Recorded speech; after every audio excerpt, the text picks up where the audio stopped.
João capítulo 4, a partir do versículo de número 18, fala sobre a verdadeira adoração. João capítulo 4, versículo 19. Senhor disse à mulher: veja que tu és profeta. Nossos pais adoraram neste monte, vós, entretanto, dizeis que em Jerusalém é o lugar onde se deve adorar. A tradição diziam que era em Jerusalém que devia adorar. Quem diziam isso? Os judeus. Disse-lhe Jesus: mulher, podes crer-me que a hora vem quando nem neste monte, nem em Jerusalém adorareis ao Pai. Vós adorais o que não conheceis, nós adoramos o que conhecemos, porque a salvação vem dos judeus. Mas vem a hora, e já chegou, em que os verdadeiros adoradores adorarão ao Pai em espírito e em verdade, porque são esses que o Pai procura para seus adoradores. Deus é espírito, importa que os seus adoradores adorem em espírito e em verdade. Amém. O Espírito Santo de Deus tem a liberdade de agir no nosso meio, de se mover no nosso meio. Tu és o Senhor desta casa, Senhor. Me dê graça, me dê unção para falar da Tua palavra. Dê graça, unção para que o Teu povo possa ouvir e compreender a Tua palavra, Senhor. Eu te louvo e eu te agradeço por esta oportunidade, Senhor. Fala conosco, para que possamos sair daqui, Senhor, com a Tua palavra em nossos corações, e no decorrer dessa semana ela produz os frutos para a glória e louvor do Teu nome. Em nome de Jesus. Amém e amém. Eu quero aplicar essa palavra de Jesus à mulher samaritana na passagem de Atos, no capítulo 16, do versículo 16 até o versículo de número 34. Essa passagem fala sobre Paulo e Silas em Filipe. E em Filipe, Paulo e Silas, eles foram presos. Por que eles foram presos? Eles foram presos porque quando eles estavam indo à oração, uma menina, muito jovem, por isso que diz menina, vinha os seguindo atrás e dizendo que eles eram servos do Deus Altíssimo. E ela não estava falando nenhuma mentira.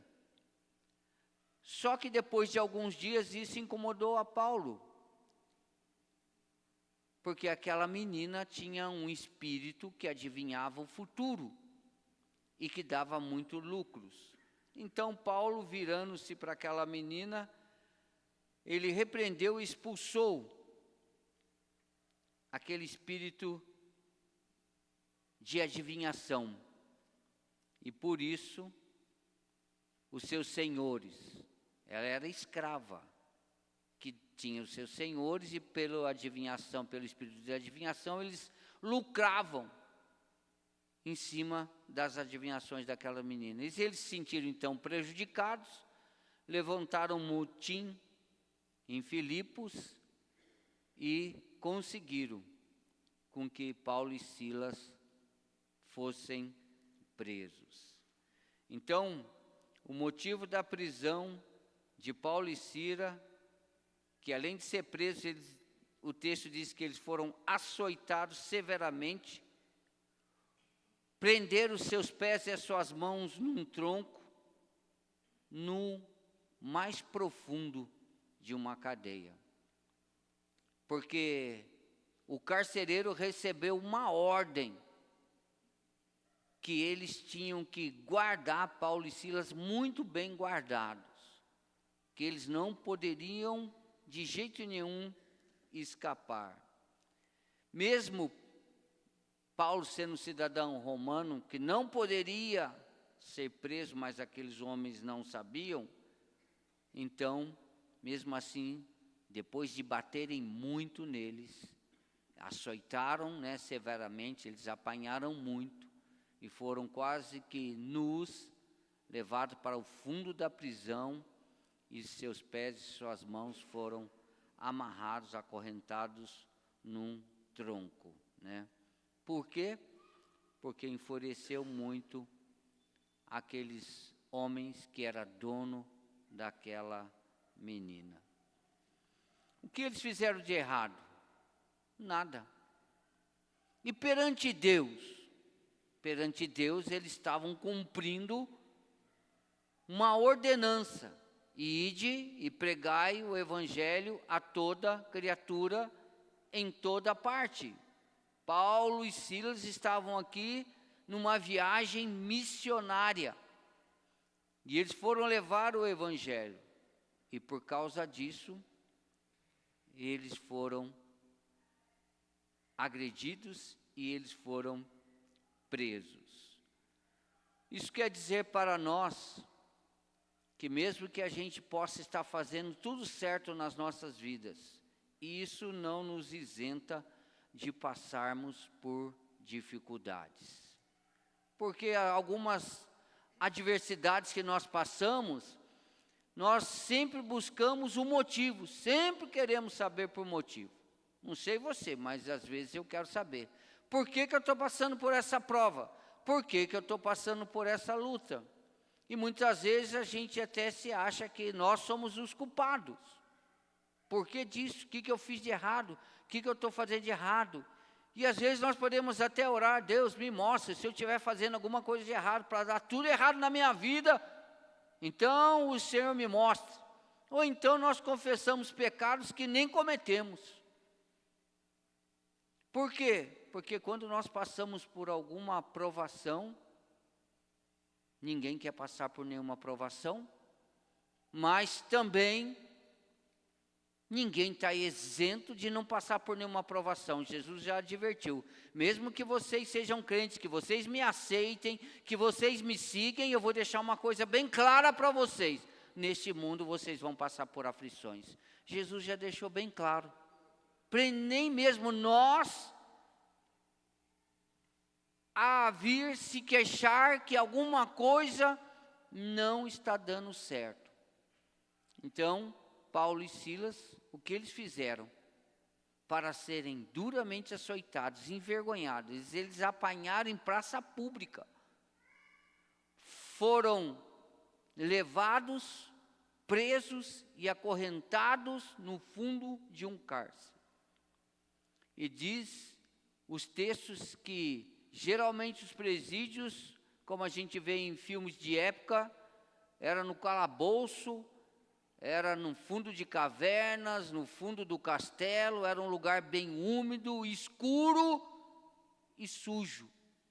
Quem era preso por muito tempo antes do julgamento não chegava no julgamento, porque ele contraria uma doença e morriam. Então, eu quero deixar isso bem em evidência. O que eles fizeram para que eles sofressem tanto? O que eles fizeram? Nada. Estavam cumprindo a vontade de Deus. E mesmo assim, foram subjugados e foram presos. Eu quero chamar a sua atenção para algumas coisas, porque Deus procura verdadeiros adoradores, que adoram a Deus em espírito e em verdade. E Jesus disse que não tem lugar. Os samaritanos chamavam para si o seu monte e o templo que eles construíram em Samaria. Então eles achavam que lá era o lugar de adorar a Deus. Os judeus reivindicavam Jerusalém e o templo como lugar para adorar a Deus. E Jesus disse: é chegada a hora que nem aqui em Samaria, nem em Jerusalém, mas os verdadeiros adoradores devem adorar a Deus em espírito e em verdade, ou seja, em qualquer lugar e em qualquer circunstância. E é muito importante que a gente possa aprender isso. Então nós vemos aqui a dor versus a murmuração. Eles não estavam confortavelmente presos. Eles estavam terrivelmente presos. Eles tinham apanhado muito. Não era pouco não, era muito. Eles foram quase linchados. E agora eles estavam lá amarrados com dores. Então aquilo ali era uma segurança onde eles estavam, né, uma segurança, um presídio, uma prisão de segurança máxima. Eles estavam bem guardados, motivo pelo qual eles foram acorrentados, pés e mãos. Que de jeito nenhum eles poderiam escapar daquele presídio. Mas tem uma coisa aqui que nós precisamos aprender. Eles não murmuraram, não questionaram. Talvez essa seja a grande diferença entre eles e nós. Porque eu acabei de dizer aqui que eu murmuro muitas vezes. Muitas vezes eu questiono, eu quero saber. E às vezes, quando eu fico um pouco irritado, eu digo assim para Deus: mas na sua palavra eu prego, ensino que tudo coopera para o bem daqueles que amam a Deus. Eu não sei por que isso aqui está cooperando comigo, não sei por quê. Não sei no que vai dar isso daqui, eu não estou confortável. Então às vezes a gente murmura, a gente reclama. E eu quero dizer para você que Paulo e Silas, assim como Elias, segundo Tiago capítulo 5, eram homens como eu e como vocês, não eram melhor do que nós, irmãos. Não é porque está na Bíblia que eles são melhores do que nós. Não é porque são homens levantados por Deus que são melhores do que nós. A Bíblia deixa bem claro que Paulo e Silas e Elias eram homens como eu e você, sujeitos às mesmas dores, às mesmas paixões. Então eles não eram melhor do que nós. Então, por que em meia dor, descaso, vergonha, sofrimento, humilhação, desprezo, eles não murmuraram?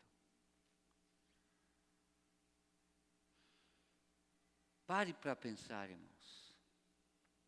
O que nós podemos fazer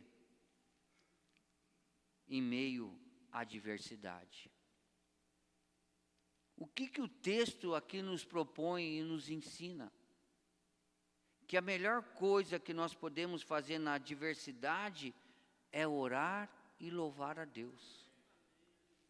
Irmãos, essa deveria ser a nossa atitude. É muito lindo, é muito bonito, é arrepiante, é emocionante. Ah, poderoso Deus! Poderoso Deus! Mas Ele é poderoso só quando tudo vai bem? Ele é poderoso só quando tudo vai bem? Se nada der errado na sua vida, se tudo estiver caminhando bem, Ele é poderoso. Dizer que Ele é poderoso é exaltar o nome dEle. Nós estamos exaltando, nós estamos adorando, dizendo poderoso Deus. Mas na hora da dor, na hora da adversidade, Ele continua poderoso?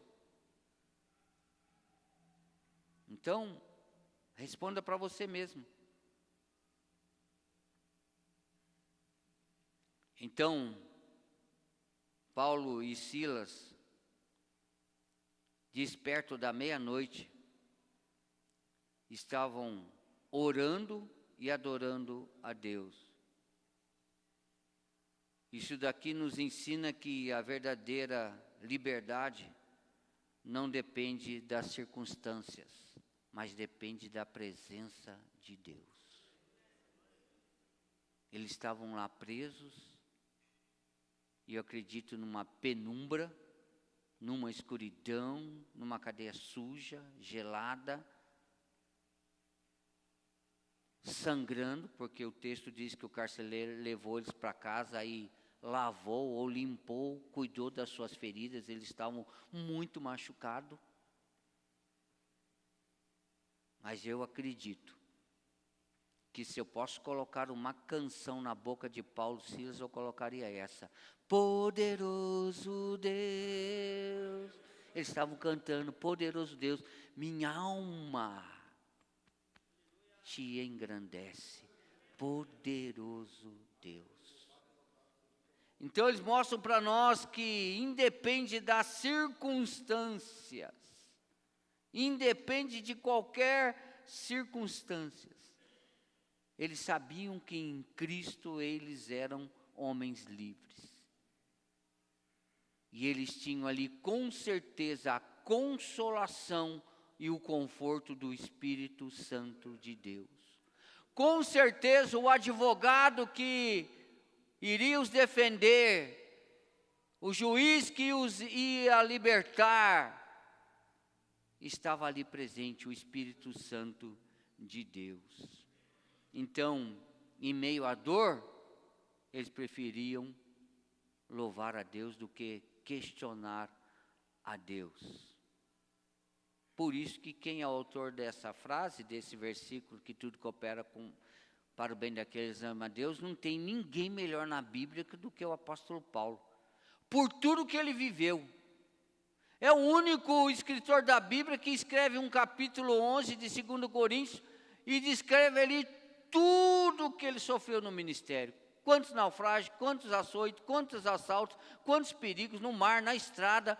Ele até enumera quantas chicotadas ele tomou. É o único que enumera, mas ele diz assim, mas tudo isso cooperou para o meu crescimento. Paulo escreve até mesmo dizendo assim, eu estive lá no céu onde habita Deus.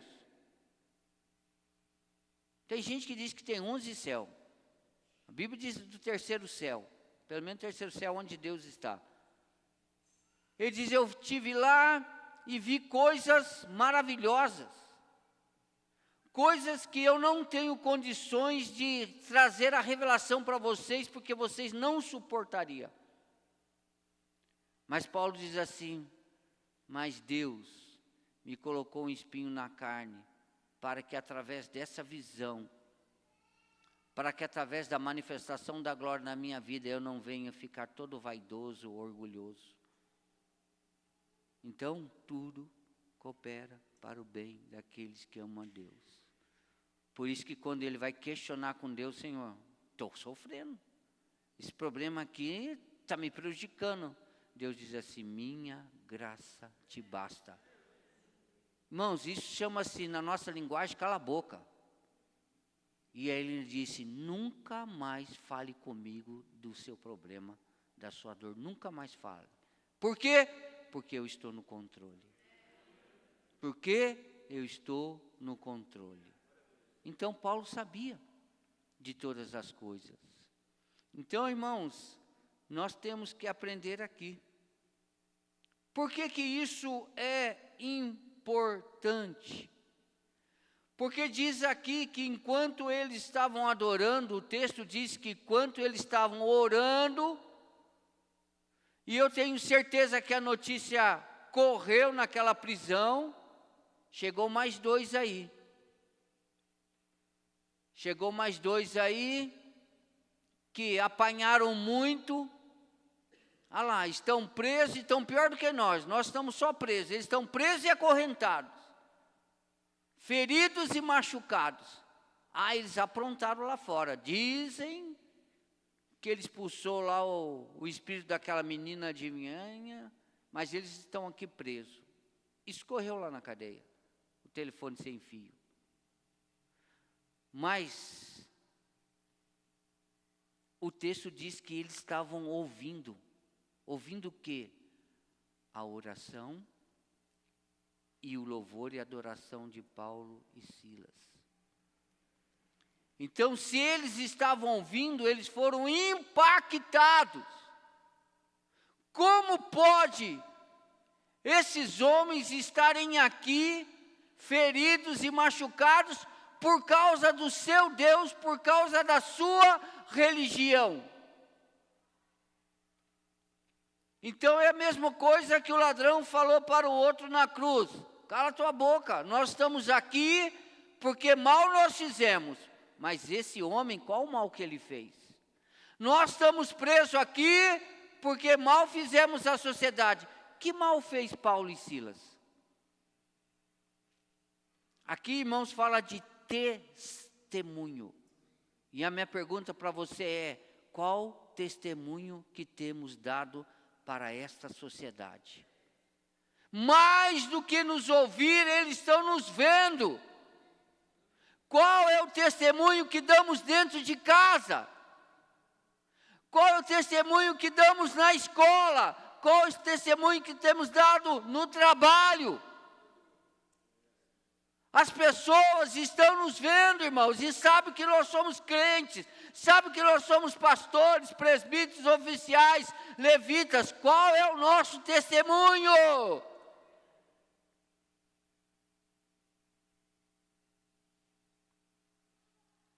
Ou nós estamos como todo mundo questionando e reclamando? Estamos reclamando da política no país, das coisas difíceis que está? Então, irmãos, para de levantar sua mão e de cantar poderoso Deus. Porque dá a impressão que nós estamos abandonados nesse mundo. E eu quero dizer para você que nem o diabo que é o príncipe desse mundo, faz nesse mundo o que ele quer. Porque tem alguém que está acima dele. E que nós acabamos de chamar ele aqui de poderoso Deus. Ele está no controle absoluto de todas as coisas. Aquele que sabe quantos fios de cabelo nós temos, que nem uma folha murcha ou cai sem que ele saiba. Então, irmãos, a gente precisa dar testemunho que o nosso Deus realmente ele é poderoso.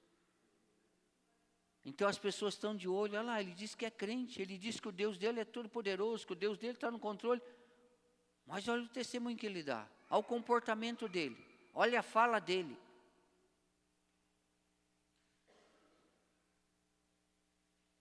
Então, por que os prisioneiros não fugiram? Irmão, eles pagam, fazem o maior trambique para escaparem do presídio, para alguém lá abrir a cela, como já aconteceu aqui em São José dos Campos. De repente está todo mundo solto, todo mundo liberto, e ninguém foge, ninguém corre. Eles foram impactados pelo testemunho de Paulo e Silas. Eles estavam lá orando. E eles estavam lá louvando e adorando a Deus, em vez de reclamar, em vez de murmurar, eles estavam orando e adorando. O texto nos chama a atenção para isso, eles estavam ouvindo.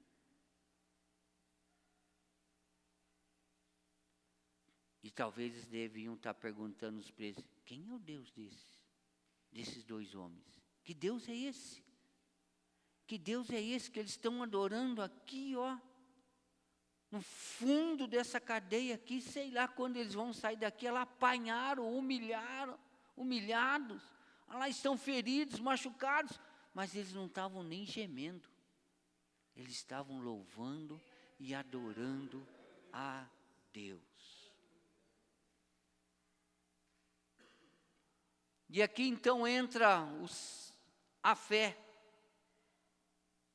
Então, a oração e o louvor declaram que a fé não depende da circunstância, mas da certeza que nós temos que ter em quem nós temos crido. Não é isso que Paulo diz? Eu sei que Ele é poderoso para guardar a minha vida até o dia final. Por que eles estavam louvando e adorando em meio à dor? Porque eles sabiam Eles sabiam, acreditavam que Deus estava no controle absoluto de todas as coisas. Irmãos, isso é fé, isso é crer. A palavra de Deus nos dá motivos para a gente louvar, adorar a Deus. O primeiro e maior deles é: louve e adore a Deus, se alegrem. Não é porque tudo vai bem, os demônios se sujeitam a vocês, mas é porque o nome de vocês estão escritos no livro da vida, e um dia veremos a Deus face a face como Ele é. Adore a Deus. Nós somos salvos, nós somos libertos. Adore a Deus por isso, irmão. Sirva a Deus por isso. Venha à igreja por isso. Então nós temos que crer, irmãos. Esse é o maior motivo. Aqueles homens estavam ali, independente do que estava passando, eles estavam ali adorando a Deus, na certeza e na confiança que Deus é bom e é soberano em todo o tempo. Deus está no controle de todas as coisas. E eles sabiam que o poder de Deus não estava limitado entre aquelas 4 paredes do cárcere, que o poder de Deus não estava preso ali. Eles sabiam. Deus é poderoso. Deus pode intervir aqui. Isso é fé, né? Hebreus 11:1, isso é fé. Deus vai agir. Mas como, Paulo? Adore, meu irmão. Adore e louve. Deus vai fazer alguma coisa nesse lugar. Deus tem um propósito nesse lugar. Deus tem um propósito nesse lugar. Então vamos adorar a Deus. Vamos glorificar a Deus. Vamos saber o que Deus tem para fazer nesse lugar. Para mim, a meia-noite fala sobre tempo. Fala sobre tempo. Então, dá-se a entender que eles foram presos ou de manhã, ou à tarde, ou no final da tarde. Mas que perto da meia-noite, antes que aquele dia se encerrasse. Preste bem atenção nisso, irmãos. Antes que aquele dia se encerrasse, e aquele dia fosse marcado como um dia de tristeza, um dia de dor, um dia de vergonha,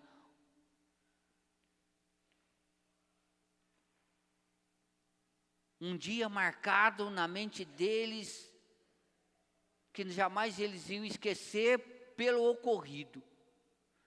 Antes que aquele dia se encerrasse e fosse marcado como um dia de derrota, perto da meia-noite.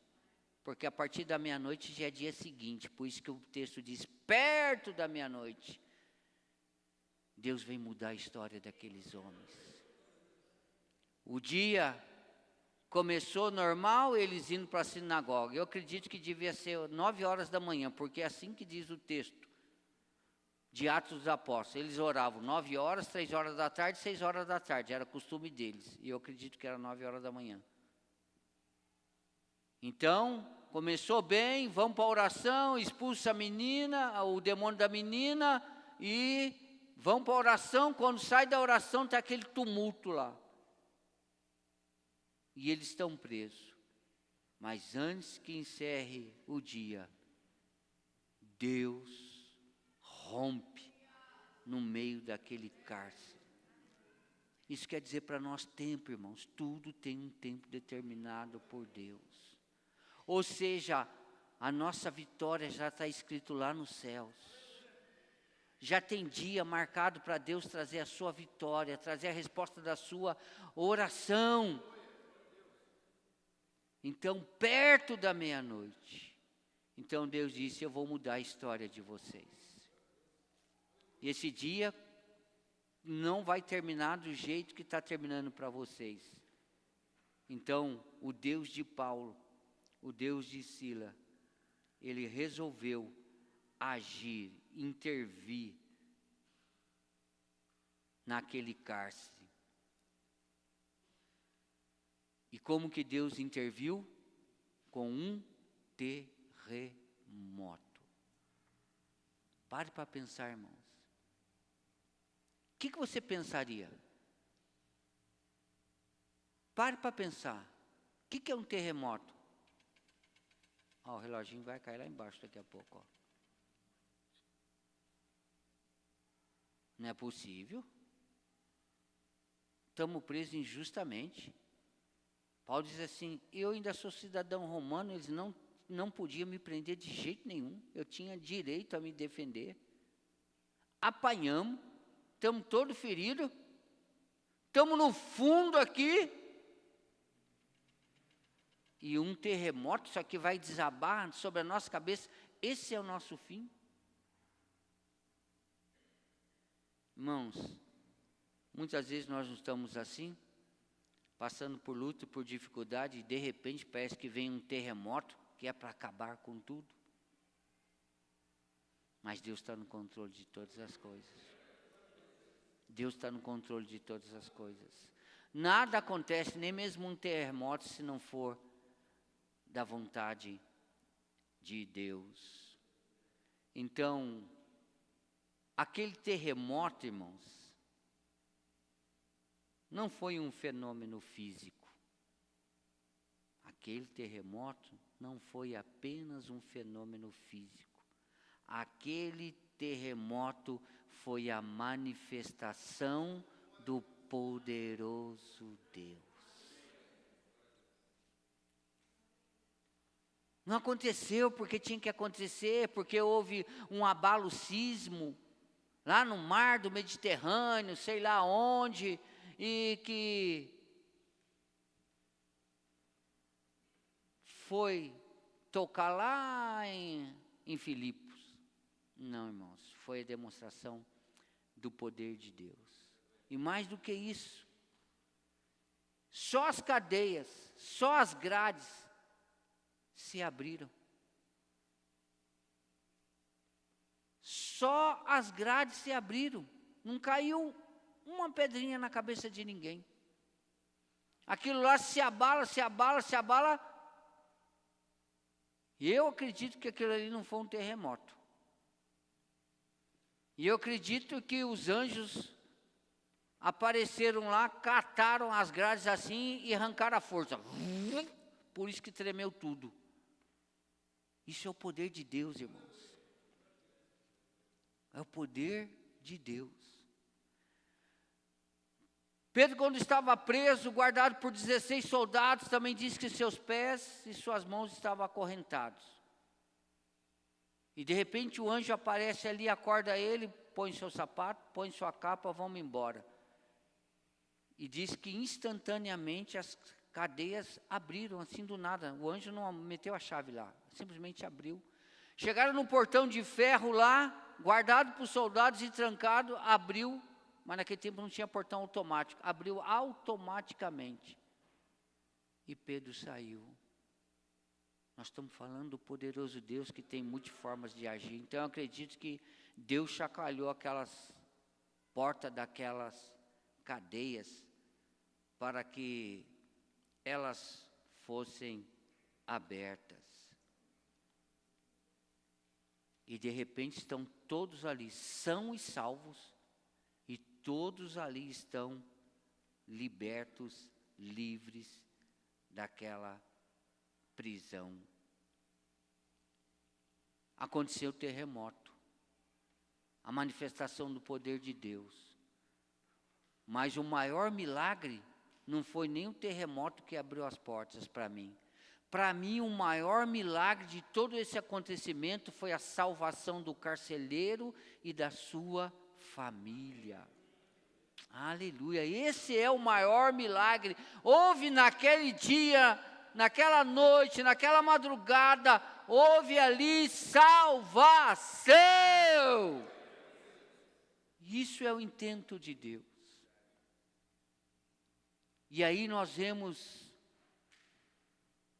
o porquê a permissão de Deus. Se Paulo e Silas, que estavam lá em Filipe,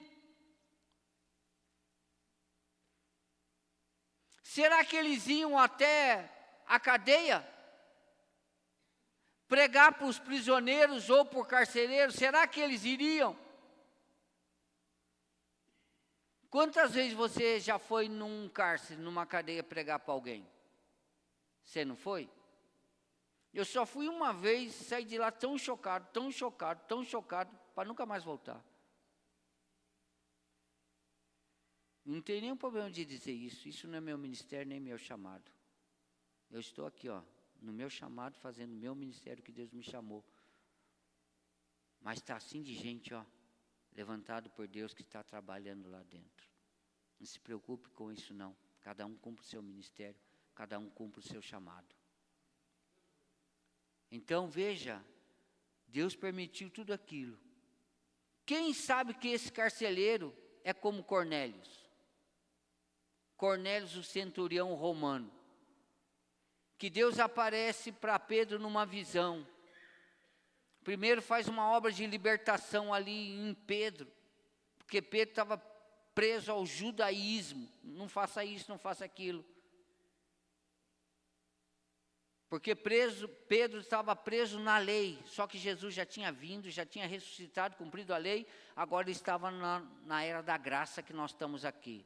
Nós estamos vivendo aqui o evangelho da graça. É o favor que Deus dispensa a nós. Essa é a boa nova. Tem uma boa nova. Você não merece nada. Mas Deus te ama tanto que Ele está de braços abertos para te receber e te abençoar em todas as áreas. Então, essas são as boas novas da graça. Né? O favor que Deus dispensa a nós. Olha, Cornélio, eu estou aqui porque Deus ouviu as suas orações e viu as suas ofertas que você faz. E Deus me mandou aqui.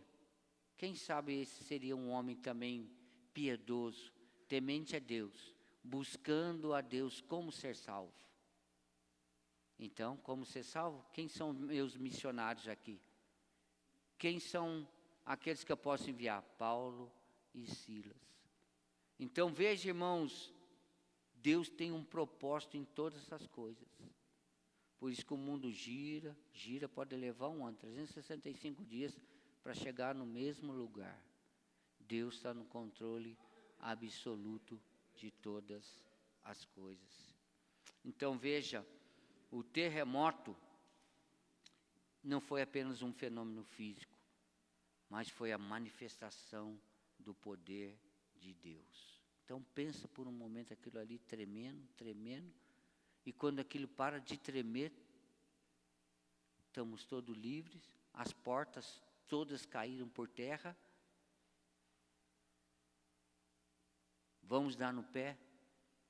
O texto diz que ninguém fugiu, porque quando o carcereiro viu que as cadeias estavam todas abertas, que as portas estavam todas abertas, e ele sabia que a lei daquele tempo, que ele pagava com a sua vida se um preso fugisse. Se fosse assim hoje em dia, duvido que alguém fugia da prisão.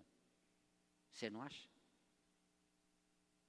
Então, quando ele pega a espada e vai se matar, Paulo, carcereiro, não faça isso. Paulo diz assim, estamos todos aqui. Todos nós estamos aqui. Não faça tal coisa. Isso para mostrar para nós, irmãos, uma coisa bem interessante. Quem tinha as chaves das celas? Quem tinha a chave daquelas portas? Não é o carcereiro? Não é ele que tinha as chaves? Mas quem abriu as portas? Não foi Deus? Está vendo, irmãos? Deus não precisa de chaves para abrir portas para você. Você consegue entender isso? As portas estão fechadas. Você não tem a chave. Irmão, você tem mais que a chave. Você tem poderoso Deus, que abre portas aonde ninguém pode abrir, meu irmão. É isso que nós temos que entender.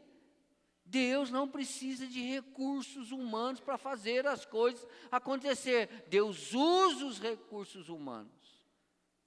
Então, para mostrar, eles estão bem presos, estão bem trancados. O carcereiro guardou bem a chave, estava lá protegendo com a sua própria vida. Mas Deus não precisa de chave para abrir portas. Se precisar, Deus manda um terremoto, irmãos. E eu pergunto, seu Deus é o mesmo de ontem? O seu Deus é esse Deus dessa história? O seu Deus é o Deus de Paulo? O seu Deus é o Deus de Silas? Então louve, irmãos. Então adore a Deus. Quantos deixam de vir à igreja por causa das adversidades?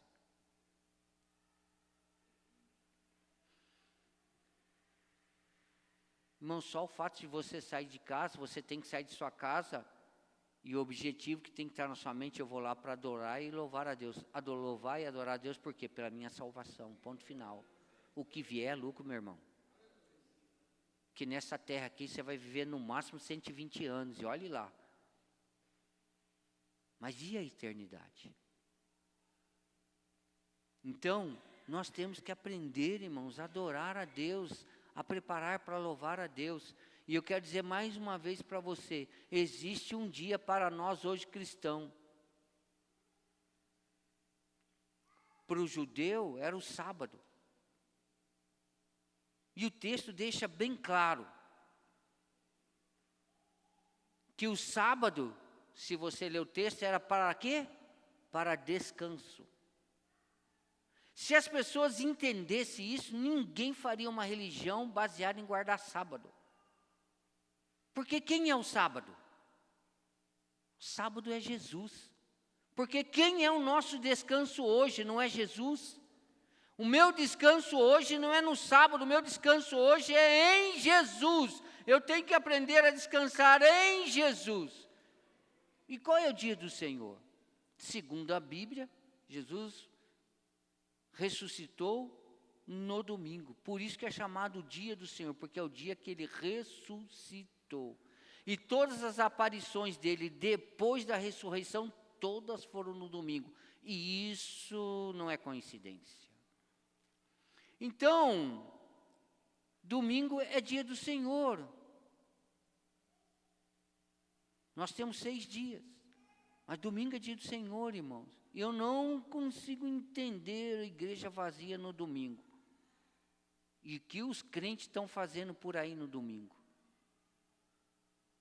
Nem isso a gente não entende. Irmãos, domingo é dia de adorar, orar e louvar a Deus. É dia de você estar na igreja. Eu contei aqui, no despertar de sexta-feira, eu sou do tempo, quando eu me converti, que eu nunca vi a igreja vazia no domingo, nunca vi, porque tinha uma coisa em comum entre nós, a gente podia ser o feriado que fosse, isso para onde fosse, mas a gente falava assim, eu vou voltar no domingo, porque domingo eu vou estar no culto, não importa se eu estava no Caraguá, podia estar aonde fosse, mas a gente vinha embora, era assim, dava o almoço, almoçou, vamos embora, porque domingo é dia do Senhor. E a gente vinha para a igreja, chegava de viagem, ia em casa, tomava banho, se arrumava e vinha. Hoje não, irmãos. Ah, não, culto semana que vem. Domingo é dia do Senhor, meu irmão. Domingo é dia do Senhor, não é dia de descanso. O nosso descanso é Cristo. Se você não descansar em Cristo, não é na segunda, na terça, na quarta, na quinta, na sexta, no sábado, no domingo, no feriado que você vai descansar. O nosso descanso é Cristo. Eu tenho que estar nos braços dele descansando. Quem faz o esforço, a força é ele. A Bíblia não diz que o nosso trabalho é descansar no Senhor? Você acha que isso aí é figura de linguagem? Então é o dia de a gente estar louvando e adorando a Deus. Por que eu estou falando isso? O que tem a ver isso com a mensagem, irmão? Os dois estão louvando e adorando o preso, machucado, ferido, no cárcere. Eu estou dizendo para você, qual é o sacrifício de estar na igreja domingo? Qual é a dor? Qual é a penitência? Você está me entendendo? Se a gente não consegue nem no dia do Senhor louvar, adorar a Deus, imagina quando estivermos com uma dor de barriga.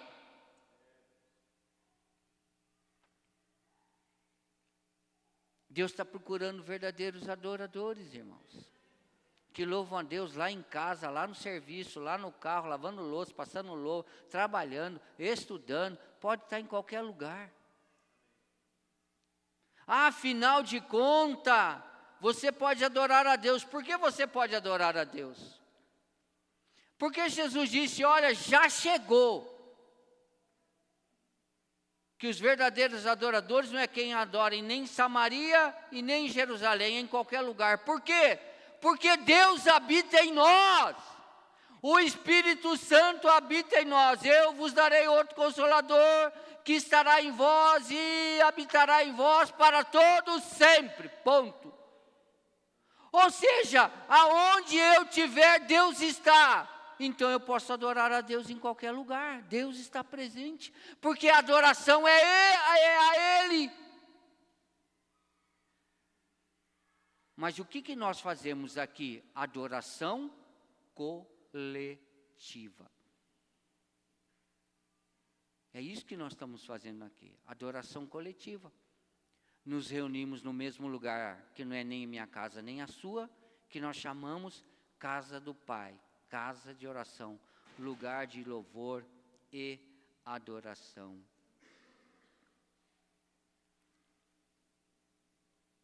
Irmãos, o carcereiro se converteu ao ver o poder de Deus. Eu tenho certeza para você que não foi no terremoto. O carcereiro se converteu por causa da atitude de Paulo e Silas. Por isso que eles perguntaram para Paulo e Silas, varões, o que eu tenho que fazer para que eu e minha casa seja salva? Paulo não escreve isso? Crê no Senhor Jesus, serás salvo tu e a tua casa? Não é ele? Está vendo? Alguém tem que dar o primeiro passo, meu irmão. Para o milagre acontecer, alguém tem que dar o primeiro passo. Crê no Senhor Jesus. Alguém tem que crer. E a consequência da sua fé é que vai alcançar a sua família. Isso aconteceu na minha família. Nós éramos 7. Minha mãe creu, minha mãe acreditou que Deus era poderoso para salvar todos nós. E eu fico pensando em mim. E eu falava assim para minha mãe, a senhora não quer morar na igreja não? Se a senhora quiser, eu ponho a cama da senhora na minha cabeça, meu pai já era morto. Eu ponho a cama lá e levo para a igreja. Só não sai da igreja. E que diacho é esse? Que a senhora sai daqui falando, sorrindo e só volta chorando. Que negócio é esse? Eu tinha uma birra, eu ficava... Minha mãe falava assim, esse aqui é o mais novo, vai ser o mais difícil de eu salvar ele. Aonde eu estou? Olha onde eu estou. Olha onde eu estou. Alguém teve que crer, irmãos. Alguém acreditou. Alguém pagou o preço. E eu pude ver que minha mãe era uma mulher de oração e uma mulher de fé. Quando eu morava só eu e minha mãe, a gente ainda era solteiro. Antes de dormir, eu ia para o quarto dela. Nós cantávamos um cântico e nós orávamos toda noite. E quantas vezes o Espírito de Deus tomou minha mãe, ou tomou minha vida e falava conosco. Sabe, irmãos, alguém precisa crer. Alguém precisa acreditar. Então, o carcereiro, o maior milagre está na salvação. E o carcereiro creu, não foi por causa do terremoto, ele sabia, isso aconteceu, porque o Deus de Paulo e de Silas é poderoso Deus. Eu quero esse Deus. É desse testemunho que nós precisamos dar para que as pessoas sejam impactadas. As pessoas precisam olhar para nós e ver que tem alguma coisa diferente nas nossas vidas.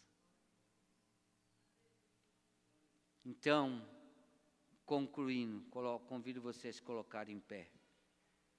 A história de Paulo e Silas na prisão nos ensina que a verdadeira liberdade não depende de circunstâncias, mas da presença de Deus. Paulo cumpriu seu ministério preso. Paulo cumpriu seu ministério preso. Paulo foi liberto e foi salvo e viajou para muitas partes desse mundo liberto. Mas Paulo terminou o seu ministério preso. E ele disse assim: é por causa do nome de Cristo que eu estou preso. Se você não sabe, eu não lembro, ele foi decapitado. Cortaram a sua cabeça. E em nenhum momento você vai ver Paulo murmurando, criticando. Você vai ver ele sempre falando de alegria, certeza em quem temos crido, dizendo para o seu pupilo Timóteo: olha, Timóteo, cumpre o seu ministério. Não deixe de lado o dom que você recebeu com a imposição das minhas mãos. Cumpre o seu ministério. Paulo diz: eu estou preso, mas o Evangelho e Cristo não. A história diz que todos os soldados, porque Paulo chegou a viver um tempo que ele tinha 2 soldados que ficavam com ele, um à esquerda e um à direita, 2 soldados, e que eram revezados, todo dia eram 2 novos soldados, e diz que toda a guarda que fez o acompanhamento de Paulo, todos eles se converteram. E Paulo escreveu as cartas e foram enviadas. Eu estou preso aqui, entre 4 paredes, guardado por 2 soldados. Mas Cristo não está. Sua palavra não está.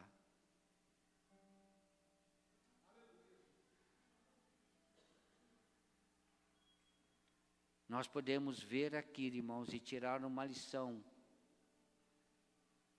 Que se nós aprendermos a louvar e adorar a Deus em meio à dor, à aflição, um terremoto pode acontecer em nosso favor, ou seja, Deus vai intervir em nosso favor.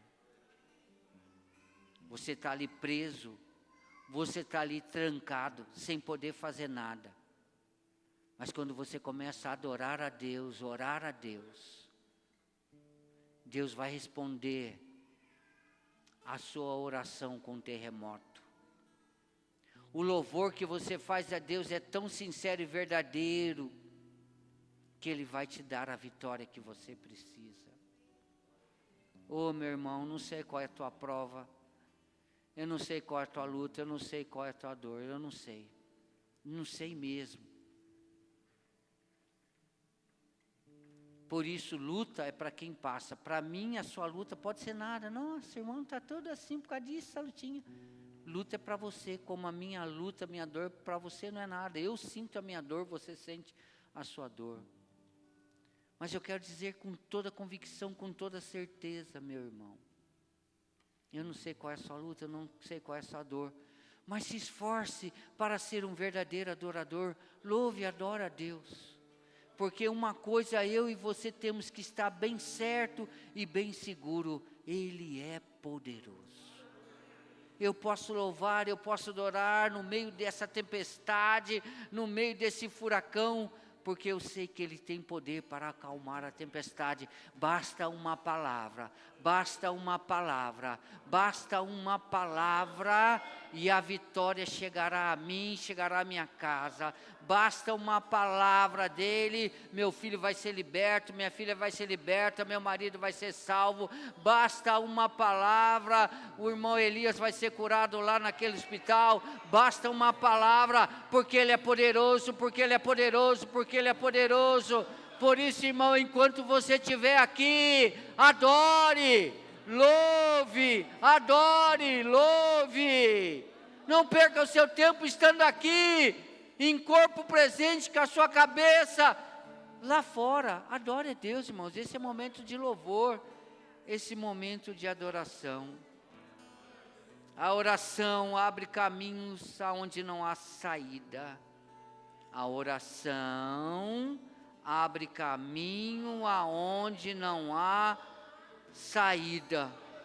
E o louvor atrai a presença do Senhor para o meio da dor. A oração abre portas.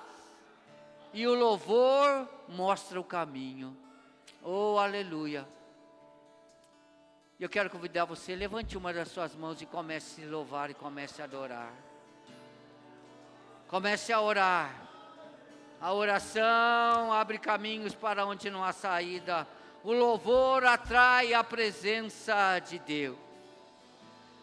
Oh, aleluia. Prisão, cadeias, prisões, cadeias, prisões, cadeias, não limita o poder de Deus. Cadeias, prisões, dores, problemas, dificuldades, principados, potestades, passado, presente, futuro, não limita o poder de Deus.